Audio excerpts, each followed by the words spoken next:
Charge for the glory of the realm! ایک بہت بڑی سلطنت عثمانیہ جس نے صدیوں تک دنیا کے ایک بڑے حصے پر حکمرانی کی، لیکن سوال یہ ہے کہ اس کی بنیاد رکھنے والے عثمان اول کے پیچھے کون تھا؟ وہ تھے ان کے والد ارطغرل۔ تو آئیے آج اسی پراسرار شخصیت کی کہانی کو سمجھنے کی کوشش کرتے ہیں جس نے تاریخ کا دھارا ہی بدل دیا۔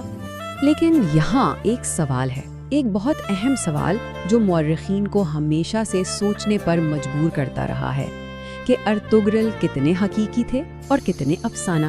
کیا وہ واقعی تاریخ کا ایک ٹھوس حصہ تھے یا پھر صرف ایک عظیم داستان کا مرکزی کردار؟ آئیے مل کر اس گتھی کو سلجھاتے ہیں۔ تو شروعات کرتے ہیں بالکل بنیادی تعارف سے۔ آخر کون تھے ارطغرل؟ وہ شخصیت جن کے گرد اتنی کہانیاں اور داستانیں بنی گئی ہیں۔ اچھا، تو جو روایتی کہانی ہم تک پہنچی ہے اس کے مطابق ارطغرل 13ویں صدی کے ایک بہت با اثر رہنما تھے۔ وہ اوغز ترکوں کے مشہور کائے قبیلے کے سردار تھے اور تاریخ انہیں سلطنت عثمانیہ کے بانی یعنی عثمان اول کے والد کے طور پر یاد رکھتی ہے۔ انہیں غازی کا لقب بھی دیا گیا، جو اس دور میں اسلام کے لیے لڑنے والے ایک عظیم جنگجو کی سب سے بڑی پہچان مانا جاتا تھا۔ ان کے نام میں ہی آپ کو ان کی شخصیت کی ایک جھلک نظر آ جاتی ہے۔ لفظ ارطغرل 2 ترکی الفاظ سے مل کر بنا ہے۔ ایک ہے ار، جس کا مطلب ہے ہیرو یا بہادر آدمی، اور دوسرا ہے تغرل یعنی عقاب، تو اس کا مطلب ہوا عقاب جیسا بہادر شخص۔ ایک ایسا نام جو ان کے جنگجو کردار کو آپ کہہ سکتے ہیں خوب بیان کرتا ہے۔ اب ہم اس کہانی کے سب سے پیچیدہ، سب سے دلچسپ حصے کی طرف آتے ہیں، تاریخ اور داستان کو الگ الگ کرنا، کیونکہ جب ہم ثبوتوں کے تلاش میں نکلتے ہیں تو حقیقت اور افسانے کے بیچ کی لکیر کافی دھندلی نظر آنے لگتی ہے۔ مورخین کے لیے سب سے بڑا چیلنج پتہ ہے کیا ہے؟ وہ یہ کہ ارطغرل کے اپنے دور کا کوئی بھی تحریری ثبوت موجود نہیں ہے۔ جیسا کہ مشہور مورخ روڈی پی لنڈر نے لکھا ہے، کوئی بھی ماخذ عثمان کے والد کے کارناموں کا ٹھوس اور حقائق پر مبنی بیان فراہم نہیں کرتا۔ اس کا سیدھا مطلب یہ ہے کہ ہم جو کچھ بھی جانتے ہیں وہ زیادہ تر ان کی وفات کے تقریباً 100 سال بعد لکھی گئی کہانیوں سے آتا ہے۔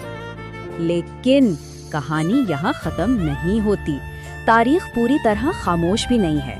ایک ایسا ٹھوس ثبوت موجود ہے جو نہ صرف ان کے وجود کی تصدیق کرتا ہے بلکہ ان کی اہمیت کو بھی واضح کر دیتا ہے۔ اور وہ ثبوت ہے ایک سکہ۔ جی ہاں، صرف ایک چھوٹا سا سکہ۔ یہ سکہ ان کے بیٹے عثمان اول کے دور میں ڈھالا گیا تھا اور اس پر ایک بہت سادہ مگر فیصلہ کن عبارت لکھی ہے، عثمان بن ارطغرل۔ یہ چھوٹا سا سکہ ہی وہ واحد ٹھوس ثبوت ہے جو ارطغرل کے وجود کی تصدیق کرتا ہے اور یہ ثابت کرتا ہے کہ وہ واقعی سلطنت کے بانی کے والد تھے۔ دیکھیے، تاریخ میں کبھی کبھی سب سے بڑی کہانیاں سب سے چھوٹی چیزوں سے ہی ثابت ہوتی ہیں۔ تو چلیے اب اس روایتی عثمانی داستان پر ایک نظر ڈالتے ہیں جو نسل در نسل ہم تک پہنچی ہے اور ارطغرل کی زندگی کی ایک تصویر ہمارے سامنے رکھتی ہے۔ تو کہانی کچھ یوں ہے کہ اپنے والد کی وفات کے بعد ارطغرل نے ایک بڑا جرأت مندانہ فیصلہ کیا اور اپنے قبیلے کے ایک حصے کو لے کر مغرب کی طرف یعنی اناطولیہ کی طرف نکل پڑے۔ وہاں پہنچ کر انہوں نے اس وقت کی طاقتور سلجوقی سلطنت سے وفاداری کا عہد کیا۔ ان کی بہادری اور خدمات کو دیکھتے ہوئے سلجوق سلطان نے انہیں بازانطینی سلطنت کی سرحد پر ایک بہت اہم علاقہ سوغت انعام میں دے دیا، اور یہی وہ جگہ تھی جہاں سے ایک نئی تاریخ کا آغاز ہونا تھا۔ سلجوکیوں کے ایک وفادار سردار کے طور پر خدمات انجام دینے پر انہیں سردار اعلیٰ کا باوقار عہدہ بھی ملا۔ یہ صرف ایک لقب نہیں تھا بلکہ یہ ان کی قائدانہ صلاحیتوں کا ایک کھلا اعتراف تھا جس نے انہیں آس پاس کے دیگر ترک قبائل کو متحد کرنے اور ایک مضبوط طاقت بننے کا موقع فراہم کیا۔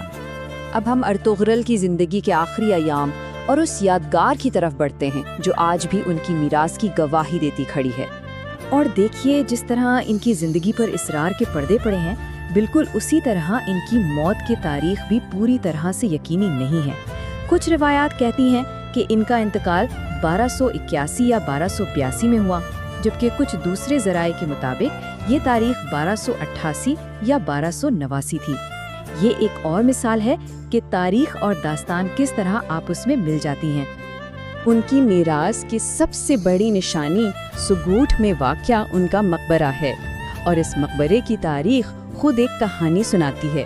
سب سے پہلے اسے ان کے بیٹے عثمان نے ایک سادہ سی قبر کے طور پر بنوایا تھا، لیکن پھر صدیوں تک آنے والے عثمانی سلطان محمد اول سے لے کر عبدالحمید دوئم تک اسے تعمیر اور سجاتے رہے، جو یہ ظاہر کرتا ہے کہ وہ اپنے اس عظیم جد امجد کو کس قدر عزت اور اہمیت دیتے تھے۔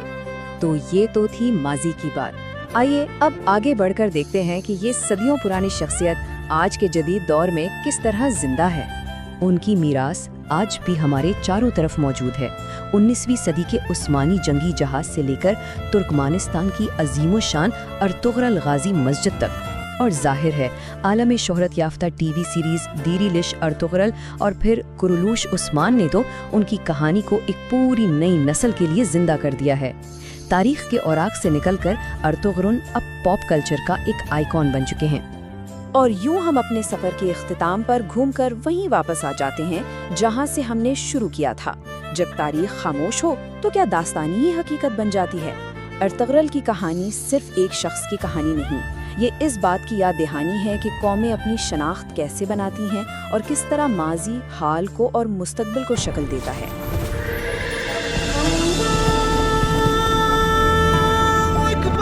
Watch the target. Steady now. Yes, like this? Good. Now counter my swing. Ha! How was that?